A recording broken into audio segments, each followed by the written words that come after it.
ជំរាបសួរលោកគ្រូថ្ងៃនេះខ្ញុំធ្វើការនៅបកស្រាយនៅប្រទេសដែលលោកគ្រូបានដាក់ឲ្យគឺ virtualization ដែលយើងធ្វើទៅលើ container អញ្ចឹងយើងចូលទៅក្នុង Ubuntu server របស់យើង install Docker មានថាមុននឹងធ្វើ container យើងត្រូវធ្វើការ install Docker សិនអញ្ចឹងយើង sudo apt update យើង update វាសិនអញ្ចឹងយើងនេះយើង update វាចប់ហើយអញ្ចឹងយើងធ្វើការ install Docker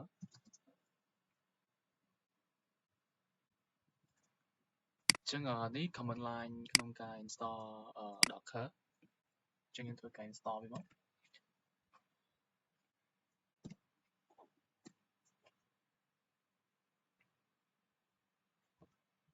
អញ្ចឹងយើងធ្វើការឆែក version របស់ Docker អញ្ចឹងយើងបន្ទាប់មកយើងចូលទៅក្នុងប្រតិដែលលោកគ្រូបានដាក់ឲ្យដែលទី1យើងនិយាយពី Ubuntu image នេះអញ្ចឹងយើងមាន command អញ្ចឹងនេះយើង view វាចេញមកយើងមាន image មាន Ubuntu 24.04 ជាមួយនឹង ID ហើយជាមួយនឹង disk ហើយជាមួយនឹង content size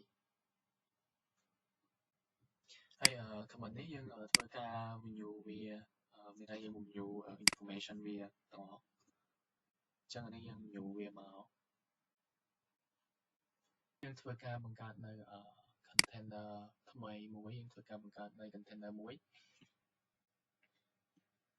ហើយ docker ps.a នេះមានថាយើងធ្វើការផ្សូរនៅ container ដែលយើងបានបង្កើតនៅមុនហ្នឹងអញ្ចឹងនេះជា container ដែលយើងបានបង្កើតមុនហ្នឹង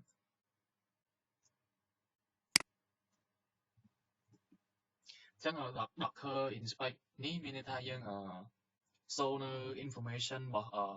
container ដែលយើងធ្វើការបង្កើតមុនហ្នឹង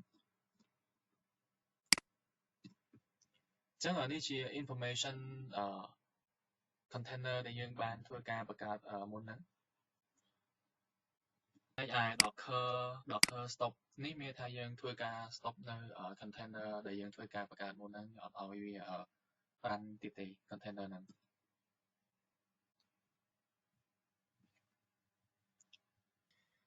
ចំណែកcommand line docker rm ubuntu នេះមានថាយើងធ្វើការ remove នៅ container មួយហ្នឹងចេញពី docker របស់យើងនេះយើងបានធ្វើការ remove វាហើយ command docker rmi នេះមានថាយើង remove image ដែលយើងធ្វើការបង្កើតមុនហ្នឹងអញ្ចឹងយើង remove វាអញ្ចឹងនេះវាបាន remove វារួចហើយមានថា deleted នេះដែលយើងធ្វើការបង្កើត image មុនហ្នឹងអញ្ចឹងនេះជា practice ទី1ចំណែកឯ practice ទី2នេះយើងនិយាយទៅលើ nginx image អញ្ចឹង command នេះ docker pull engine នេះយើង pull image របស់ docker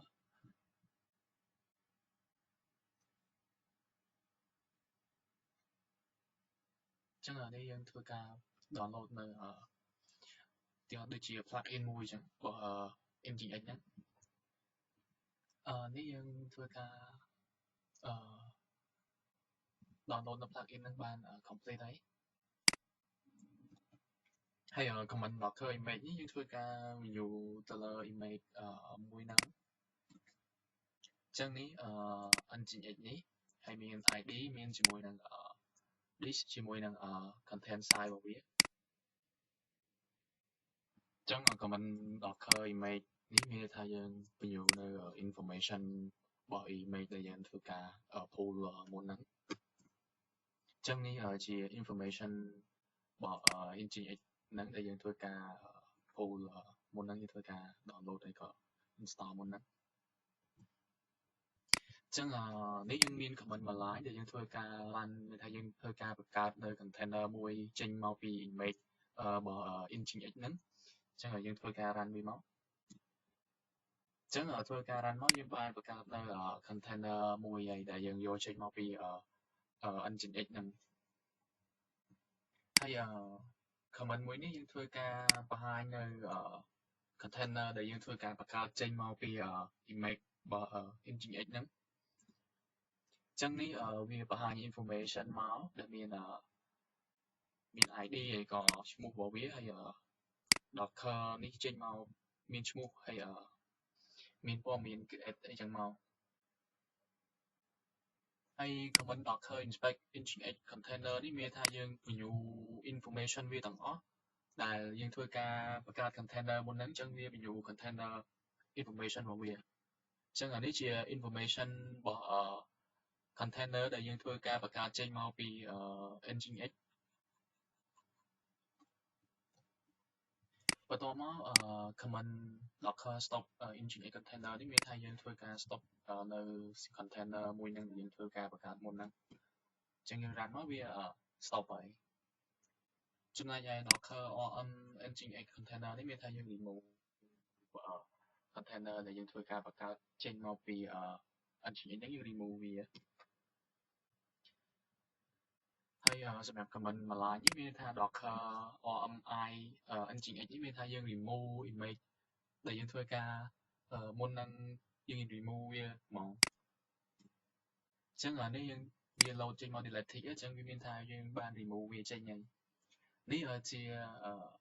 ប្រធានទី2ដែលយើងនិយាយពី container ដែលយើងយកចេញមកពី nginx សម្រាប់ប្រធានទី3នេះយើងនិយាយពី Alpine Remake អញ្ចឹងយើងមាន Docker pull Alpine មានថាយើងធ្វើការ install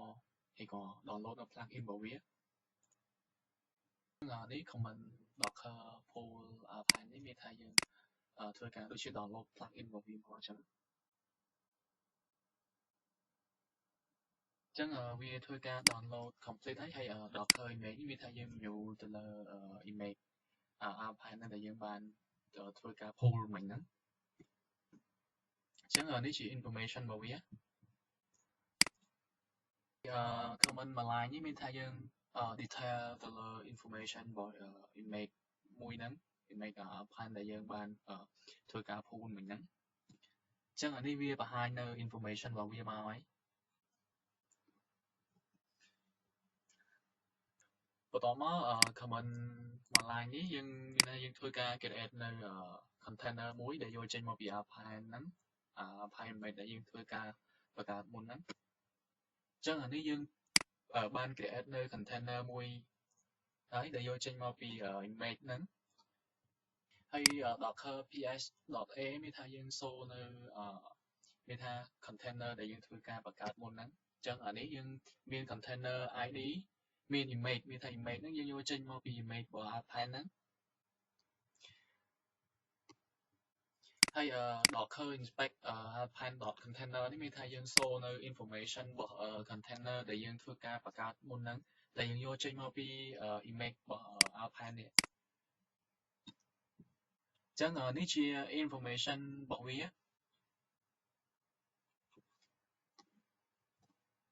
ហើយនេះជា